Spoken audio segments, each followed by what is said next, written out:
우리가 오늘 본문을 통하여서 하나님께서 우리를 어떻게 부르시느냐, 어떻게 보시느냐, 우리가 중요한 것은 이 땅을 살아가면서 세상 사람들의 관점으로 살아가는 것이 아니고 하나님의 관점, 하나님이 나를 어떻게 보느냐가 중요하다는 것입니다. 여러분, 사실 이 세상을 살아가다 보면 세상 사람들의 평판, 세상 사람들의 그러한 인지도, 또 세상 사람들이 나를 향한 인정, 이런 거에 너무나 우리가 관심을 갖고 민감하게 반응하는 사람들이 많습니다. 특히 우리나라는 옛날 양반 사회였기 때문에 그러한 체면 문화, 겉으로 드러나는 속은 뭐 별거 아닌데 겉으로 위세를 떨치고 별것도 없는데 허장성세라죠. 그럴듯한 사람 것처럼 살아가는 적이 얼마나 많은지 몰라요. 실속이 하나도 없지요. 여러분, 신앙생활은 절대로 그래서는 안 됩니다. 여러분, 겉과 속이 똑같아야 돼요. 여러분, 속에 있는 마음이 엉큼한데 겉으로는 선한 척할 필요도 없고요, 그래서도 안 되죠. 결국은 다 드러나게 되어 있습니다. 마음의 정직을 품은 자가 정직을 행하게 되어 있고요, 마음의 신실한 자가 겉으로 신실한 삶을 살아가게 되어 있습니다. 그래서 우리 주님께서 누가복음에서 뭐라 말씀하세요? 열매로 알리라 말씀하고 있습니다. 신앙생활은 결과가 나타나게 되어 있습니다. 열매가 드러나게 되어 있어요. 콩 심은 데 콩 나고 팥 심은 데 팥 나게 되어 있는 것입니다. 믿음으로 씨를 심는데, 믿음으로 최선을 다하는데 하나님께서 좋은 열매를 맺지 않을 리가 만무하다는 것이죠. 오늘도 저와 여러분의 삶 가운데 이처럼 하나님이 나를 어떻게 보시느냐, 나를 어떻게 인정해 주시느냐, 다시 한번 저와 여러분의 자존감이 회복되어지고 하나님의 귀한 존재들로 새로워지는 복된 시간 되시기를 주의 이름으로 축원합니다. 첫 번째로 하나님께서 우리를 존귀한 자라 불러주고 계시다라는 것입니다. 존귀한 자, 하나님 앞에 저와 여러분이 얼마나 귀한 자인가를 성경이 말씀하고 있어요. 오늘 8절 말씀 다 같이 다시 한번 읽습니다. 시작. 존귀한 자는 존귀한 일을 계획하나니 그는 항상 존귀한 일에 서리라. 아멘. 성경이 저와 여러분을 존귀한 자라고 말씀하고 있다는 것입니다. 내가 무슨 존귀한 자격이 있어서 귀한 자가 되어서 하나님 앞에 존귀한 자로 인정을 받는 것이 아니라 우리가 예수를 믿고 난 이후에 우리는 다 신분의 변화를 하는 것입니다. 죄인에서 의인으로, 우리가 지옥 권세에 빠질 자들이 이제는 천국 권세를 얻게 되는 하나님의 백성들로 변화되어지는 줄로 믿습니다. 하나님께서 이처럼 저와 여러분을 존귀한 자로 본다는 것이 얼마나 은혜가 되고 감사한지 몰라요. 사실 저와 여러분이 어떻게 하나님 앞에 존귀한 자가 되겠어요? 우리는 하나님 앞에 고개 들 수 없는 죄인입니다. 우리는 너무나 실수투성이고 엉망진창의 삶을 살아가는 인생이에요. 그렇기 때문에 하나님 앞에 내놓을 것이 아무것도 없는데 우리 하나님께서는 우리를 존귀한 자라고 말씀하고 있습니다. 구체적으로 이사야 43장에 들어가 보면 이제 우리가 계속하여 말씀을 보겠습니다만 우리 하나님께서 우리를 얼마나 존귀하게 여겨주시는지를 말씀하고 있어요. 우리 1절 말씀 같이 읽어볼까요? 시작. 야곱아, 너를 창조하신 여호와께서 지금 말씀하시느니라. 이스라엘아, 너를 지으신 이가 말씀하시느니라. 너는 두려워하지 말라. 내가 너를 구속하였고 내가 너를 지명하여 불렀나니 너는 내 것이라. 아멘. 우리 주신 말씀 한번 따라합시다. 내가 너를 지명하여 불렀나니 너는 내 것이라. 너는 내 것이라. 할렐루야. 우리의 소유권은 하나님에게 있다라는 것입니다. 하나님의 백성이요, 하나님의 사람이요, 우리가 지난 시간 함께 내나는 하나님의 신뢰하는 사람들, 하나님을 의지하는 사람들, 무엇보다도 존귀한 하나님의 사람들인 줄로 믿습니다. 여기에는요 전제 조건이 필요해요. 바로 하나님이 누구시냐라는 거예요. 하나님은 창조주 하나님, 나를 지으신 하나님, 내가 어머니의 모태에 있기 전부터, 아니 만세 전부터 나를 부르시고 택하여 주신 전능하신 하나님인 줄로 믿습니다. 그 하나님께서 나를 지명하여 부르십니다. 그리고 너는 내 것이라 말씀하고 있어요. 여러분, 우리가 믿는 이 예정론 얼마나 좋은지 몰라요. 하나님께서 내 어떠한 노력이나 공과나 어떠한 보상을 바라보고 하나님이 인정해 주시는 것이 아니라, 비록 나는 보잘것이 없고 아무런 도움이 되지 못하지만 하나님께서 나를 지명하여 불러주시고 미리 하나님의 자녀로 삼아 주셨다는 것입니다. 이게 얼마나 놀라운 은혜요 찬양이 고백이 되어집니까? 바로 에베소 1장 4절로 5절은 이 예정에 대해서 분명하게 말씀하고 있지요. 우리 4절로 5절도 같이 읽어볼까요? 시작. 곧 창세전에 그리스도 안에서 우리를 택하사 우리로 사랑 안에서 그 앞에 거룩하고 흠이 없게 하시려고 그 기쁘신 뜻대로 우리를 예정하사 예수 그리스도로 말미암아 자기의 아들들이 되게 하셨으니 아멘. 여러분, 창세전에라고 말씀하고 있어요. 이미 하나님께서는 우리를 지으시기도 전에 하나님께서 우리를 부르시고 택하시고 우리로 하여금 하나님의 거룩한 백성으로 삼아 주신 줄로 믿습니다. 여러분, 이처럼 하나님의 놀라우신 택하심과 부르심, 그 하나님의 부르심 앞에 우리가 어떻게 반응해요? 바로 주님 앞에 나와 십자가 앞에 내 죄를 회개하며 사함받아서 하나님의 귀한 백성들로 살아가게 되는 줄로 믿습니다. 그런 인생들을 하나님께서 어떻게 지켜주시느냐? 바로 이사야 43장 2절은 계속해서 말씀하지요. 내가 물 가운데로 지날 때에 내가 너와 함께 할 것이라. 강을 건널 때에 물이 너를 침몰하지 못할 것이며 내가 불 가운데로 지날 때에 타지도 아니할 것이요 불꽃이 너를 사르지도 못하리니 아멘. 무슨 말이에요? 하나님께서 우리를 지으시고 택하시고 부르셔서 하나님의 백성을 삼아주셨기 때문에 이제 우리의 인생길 가운데에 때로는 불같은 환난 또는 여러 가지 침몰할 만한 그러한 우리의 삶에 고난이 온다 할지라도 염려하지 말라라는 것입니다. 왜요? 하나님이 지켜주시고 보호하여 주시고 인도하여 주시기 때문인 줄로 믿습니다. 왜요? 우리는 다 하나님의 것이기 때문인 것입니다. 하나님의 소유된 백성이기 때문에, 하나님의 존귀한 백성이기 때문에, 하나님의 거룩한 백성이기 때문에 우리 하나님께서 반드시 책임져 주시는 줄로 믿습니다. 문제는 뭐예요? 내가 그 사실을 믿느냐 믿지 않느냐는 거죠. 하나님이 나를 존귀하게 여기시고 나를 귀히 여겨주실 뿐만 아니라 나를 이처럼 함께해 주시고 지켜주신다는 사실을 우리가 깨달아 믿는다면 더욱더 하나님을 의지하고 신뢰하며 하나님의 믿음의 삶을 살아가게 되는 줄로 믿습니다.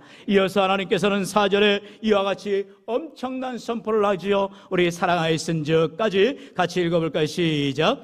내가 내 눈에 보배롭고 존귀하며 내가 너를 사랑하였은즉 아멘. 하나님이 우리를 보실 때에 참으로 보배롭다라는 것입니다. 참으로 존귀하다라는 것입니다. 참으로 우리를 사랑하신다라는 것입니다. 이 얼마나 감사할 일이에요. 세상의 사람들은 내 가진 것이 얼마 있느냐, 내 능력이 얼마나 되느냐에 따라서 등급을 매기고 차별하고 때로는 가까이 하거나 멀리 할지 몰라도 하나님은 그런 것 따지지 아니하세요. 그저 하나님이 우리를 바라보실 때마다 보배로운 자로, 존귀한 자로, 사랑받기에 합당한 자로 우리를 불러주시는 줄로 믿습니다. 왜 그럴까요? 바로 독생자 예수 그리스도 때문인 것입니다. 예수님께서 피 흘려 우리 모든 죄를 위하여 십자가에 죽으셨기 때문에 그 놀라운 십자가의 사랑으로 말미암아 저와 여러분이 하나님과 화목하게 되어지고 하나님의 친백성으로 인침받은 줄로 믿습니다. 그렇기 때문에 하나님의 눈에 보배를 뿐만 아니라 존귀한 자요, 사랑받는 자요, 하나님의 영광을 나타내는 귀하고 복된 인생들이 되시기를 주의 이름으로 축원합니다.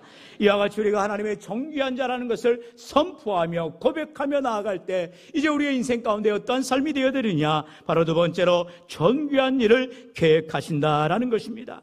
여러분, 우리 본문 2절은 8절에서는요 존귀한 자가 존귀한 일을 계획한다 분명하게 말씀하고 있지요. 하나님께서는요 우리를 존귀한 자로 부르셔서 바로 존귀한 일을 계획하여 주시고 하나님의 일들을 감당하도록 힘주시고 은혜 주시는 줄로 믿습니다. 바로 믿음의 사람들이 되어야 한다는 것입니다. 하나님께서 우리를 왜 택하셨느냐, 왜 우리를 부르셨느냐, 왜 우리를 존귀하게 여기시느냐, 바로 믿음으로 살아가라는 거예요. 하나님의 기쁨이 되라는 것입니다. 하나님께 영광을 돌리는 삶을 살아가야 할 줄로 믿습니다. 여러분, 우리가 믿음으로 살아서 하나님 앞에 영광을 돌린다는 것 얼마나 귀한 우리의 사명인지 몰라요. 우리가 보통 믿음장이로 말하는 바로 히브리서 11장 꼭 댁에 돌아가셔서 1절로 마지막 절까지 묵상해 보세요. 거기에는요, 신앙의 놀라운 위인들이 나옵니다. 아브라함부터 시작하여서 이러한 놀라운 믿음의 위인들이 어떤 삶을 살았어요? 다 공통점은 그들이 믿음으로 살았다는 것입니다. 하나님 앞에 믿음으로 살아갈 때에 하나님이 기뻐하시며 영광을 나타내게 되는 줄로 믿습니다. 여러분, 물론 아브라함도요, 또한 모세도요, 여러 연약함이 있었습니다. 그러나 하나님께서는 그들의 연약함에도 부족함에도 실수함에도 부족함에도 불구하고 그 믿음 보시고 은혜 더하여 주셨다라는 것입니다. 오늘 이 시간 오직 믿음을 가지고 하나님 앞에 나아갈 때에 우리의 부족함에도 우리의 연약함에도 불구하고 우리를 귀히 여겨주시고 존귀히 여겨주실 뿐만 아니라 우리를 사랑해 주시는 믿음의 사람들로 승리하여 주시기를 주의 이름으로 축원합니다. 여러분, 이처럼 하나님께서 우리가 문제가 많아도 때로 우리가 질병으로 고통을 당하여도 우리 하나님께서 우리를 외면하지 아니하시고 우리에게 친히 하나님의 능력의 팔로 함께 해주신다는 사실을 꼭 기억할 때에 주와 여러분 반드시 하나님을 기쁘시게 하여 하나님께 영광 돌려야 할 줄로 믿습니다. 바로 히브리서 11장 6절은 말씀하지요. 우리 6절 말씀 같이 읽어봅시다. 시작. 믿음이 없이는 하나님을 기쁘시게 하지 못하나니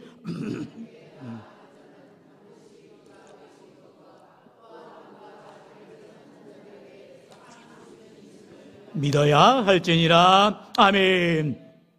우리에게 믿음이 없이는 하나님을 기쁘시게 할 수도 없고요, 또한 그 믿음 가지고 나아가야 상 받는 자들이 된다는 것입니다. 무슨 말이에요? 우리가 예수를 믿고 난 이후에 천국 갈 때까지 이 믿음과 소망과 사랑을 가지고 끝까지 인내하며 살아가야 한다는 것입니다.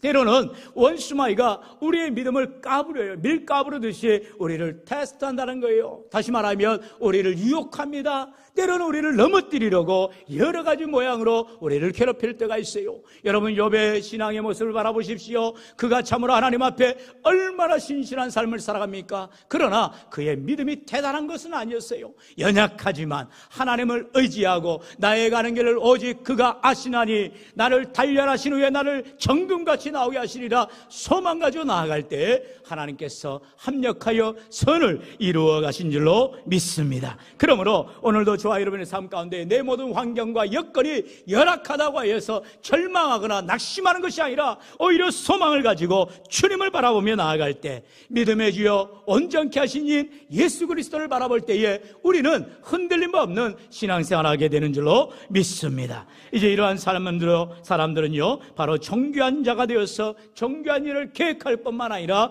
그 정귀한 일을 행하게 된다, 서게 된다라고 말하고 있지요. 바로 정귀한 일에 서리라 우리 하나님이 약속하고 있음을 봅니다. 우리 다시 한번 본문 8절 우리 다 같이 다시 한번 같이 읽어볼까요? 시작. 정귀한 자는 정귀한 일을 계획하나니 그는 항상 정귀한 일에 서리라. 아멘. 정귀한 일에 서리라. 하나님이 기뻐하시는 일, 하나님 앞에 영광 돌리는 일, 주님 앞에 믿음으로 살아가는 일에 우리가 분명하게 서야 할 줄로 믿습니다. 여러분, 오늘도 우리의 삶 가운데에 때로는 어려움 가운데에 시험 가운데에 환난 가운데 닥칠 때가 있어요. 그럴지라도 우리 하나님 나를 존귀히 여겨주시고 그 존귀한 계획을 가지시고 나를 통하여 일하시는 하나님 앞에 감사함으로 나아갈 때 우리는 늘 주와 동행하는 믿음의 삶, 복 있는 삶이 되게 되는 줄로 믿습니다. 오늘 이와 같은 존귀한 자들은 어떠한 삶을 살아가야 되는지를 분명하게 다 있으며 시편 1편을 통하여서 고백하고 있지요. 복 있는 사람이 하지 말아야 될 세 가지를 경고하고 있지요. 우리 다 같이 1편 1절 말씀 읽어봅시다. 시작. 복 있는 사람은 악인들의 꾀를 따르지 아니하며 죄인들의 길에 서지 아니하며 오만한 자의 자리에 앉지 아니하고. 아멘. 바로 우리가 존귀한 자가 되어서 복 있는 자가 되어서 하나님 앞에 믿음의 사명을 감당할 때에 세 가지를 하지 말라라는 것입니다. 첫째 뭐라고요? 악인의 꾀를 따르지 말라라는 거예요. 악인의 꾀 무엇입니까? 악인의 생각을 갖지 말라는 것입니다. 우리는 항상 선한 생각, 하나님의 기뻐하시는 생각들을 가져야 할 줄로 믿습니다. 무슨 말이에요? 사람은 무엇이든지 마음먹기에 달렸다고 합니다. 여러분, 우리가 호라이굴에 잡혀가도 정신 바짝 차리면 살 길이 있다고 하잖아요. 무슨 말이에요? 우리의 마음가짐을, 우리의 생각을 분명히 하라는 거예요. 비록 우리가 고통 가운데, 어려움 가운데 있을지라도 하나님이 나와 함께 하시고 하나님이 나를 존귀하다라고, 나를 복되다라고 말씀하시니 나는 소망을 가지고 나아가겠노라 결단할 때에 그들은 바로 이러한 죄인들의, 악인들의 꾀를 따르지 아니하는 복된 인생 된 줄로 믿습니다. 두 번째로 존귀한 자, 바로 복 있는 자들은요, 죄인의 길에 서지 말아야 된다는 것입니다. 여러분, 그런 속담도 있잖아요. 뭐예요? 그 참외밭에 가서 갓근을 먹지 마라. 왜요? 의심받을 일을 하지 말라는 거예요. 우리가 죄인들의 길에, 죄인들이 하는 일에 우리가 동참하거나 함께 할 필요가 없어요. 때로 당장 내게 유혹이 오지요.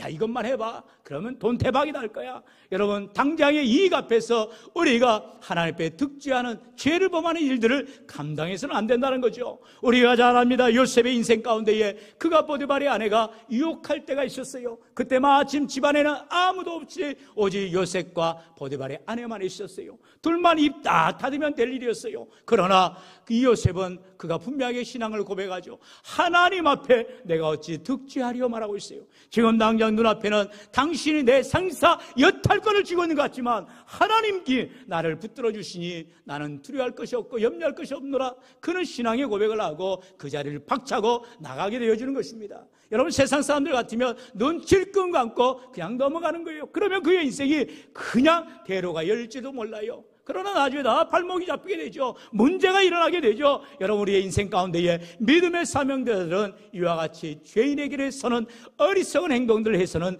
안 된다는 것입니다. 지금 당장 내게 10배, 100배, 1000배, 만배의 수확이 오고 이익이 온다 할지라도 죄된 자리에 여러분 절대로 함께하지 마시기 바랍니다.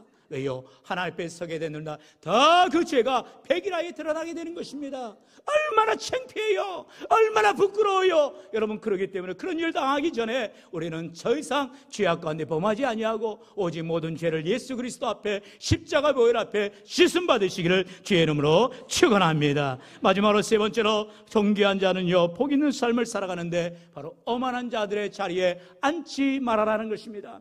오만한 자들의 자리가 무엇입니까? 세상의 권력이요, 세상의 명예요, 세상 사람들이 추앙하고 따르는 그런 휘황찬란한 자리를 말하고 있어요. 명예를 추구하거나 또는 세상 권력을 의지하는 자들은 다 말로가 좋지 않아요. 왜 그럴까요? 그게 바로 오만한 자들의 자리이기 때문인 것입니다. 내가 앉지 않아도 앉을 자리가 많고요, 내가 가지 않아도 갈 자리가 많거든요. 여러분, 그러기 때문에 우리는 스스로 겸손해져서 하나님 앞에 믿음의 삶으로 악인의 꾀를, 죄인의 길을, 오만한 자의 자리를 멀리하여 하나님 앞에 복된 삶, 믿음의 삶을 살아가야 할 줄로 믿습니다. 그렇다면 이런 악인의 꾀나 죄인의 길이나 오만한 자의 자리를 멀리하려면 어떻게 해야 되느냐? 성경 우리에게 정답을 알려주고 있어요. 바로 2절의 말씀이지요. 우리 2절 같이 읽어봅니다. 시작. 오직 여호와의 율법을 즐거워하여 그의 율법을 주야로 묵상하는도다. 아멘. 하나님의 말씀을 가까이 하라는 것입니다. 오직 여호와의 율법을 즐거워하고 사랑하고 그 말씀대로 믿음으로 살아가는 자들이 하나님의 복을 받는 인생들이 되는 줄로 믿습니다. 특별히 우리 교회가 올 한 해 정말로 하나님의 말씀을 더욱 가까이 하는 귀한 삶이 되어져서 날마다 하나님의 말씀을 읽고 묵상하고 그 가운데 직행하는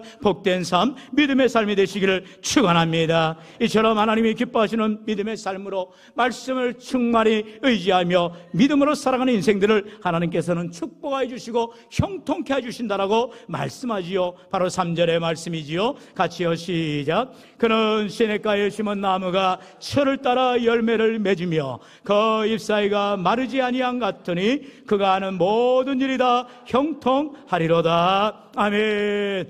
그가 하는 모든 일이 다 형통하리로다. 하리로다. 할렐루야. 우리가 하는 모든 일이 다 형통한 삶은 어떤 삶이냐?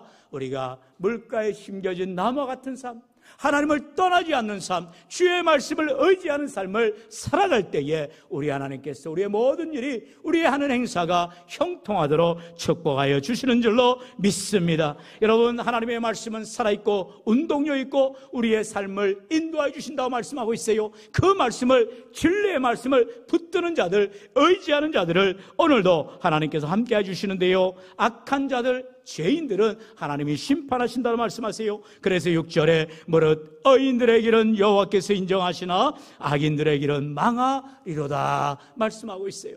오늘도 저와 여러분이 존귀한 자가 되어지고 예수 그리스도의 십자가의 보혈의 능력으로 말미암아 하나님의 택한 백성으로, 하나님의 친백성으로 살아갈 때에 우리가 존귀한 일들을 계획하고 그 일들을 행하는 자들로 하나님 앞에 믿음의 사명들을 감당할 때 우리 하나님께서는 반드시 우리를 복주시고 함께하여 주시는 줄로 믿습니다. 사랑하는 성도 여러분, 오늘도 이처럼 내가 존귀한 자가 돼야지 결단하고 각오하는 것이 아니라 이미 예수 그리스도의 십자가의 보혈의 능력으로 나를 존귀한 자로 삼아주시고 나로 하여금 깨달아 알게 해주시고 그 존귀한 일에 계획하여 주시며 또한 나를 통하여서 일하여 주시는 하나님을 붙드시고 참으로 하나님의 사람들로, 존귀한 믿음의 사람들로 승리하며 나아가는 우리 모두가 될 수 있기를 주의 이름으로 간절히 축원합니다.